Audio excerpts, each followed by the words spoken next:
সম্মানিত খামারি ভাই ও বন্ধুগণ, আসসালামু আলাইকুম। আশা করি আপনারা সবাই ভালো আছেন। আপনারা দেখতে পাচ্ছেন যে ঘাসের কাটিংটি, এটার নাম হলো যারা এক হাইব্রিড জাতের ঘাসের কাটিং।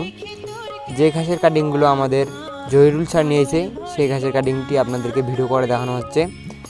এই ঘাসটি মূলত সবুজ হয়ে থাকে। এই ঘাসটির আমাদের বয়স হচ্ছে, এই ঘাসের বয়সটা হচ্ছে আপনার 6 থেকে 7 মাস প্লাস হবে, এর চেয়েও বেশি হবে। এর কাটিংগুলো দেখতে পাচ্ছেন কি সুন্দর।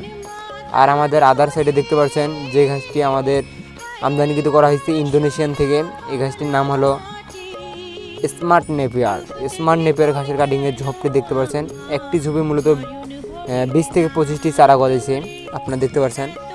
তাই যারা এখনও ঘাস চাষ করেন নাই, অবশ্যই ঘাস চাষ করুন। ঘাস চাষ না করলে খামারে লাভবান হতে পারবেন না। তাই যারা এখনও সকল খামারি ঘাস চাষ করেন নাই, সবুজ ঘাস না হলে আপনারা খামারে লাভবান হতে পারবেন না। তাই সবুজ ঘাসের যোগান দেন, অবশ্যই আপনারা খামারে লাভবান করতে পারবেন। সবাইকে আসসালামু আলাইকুম।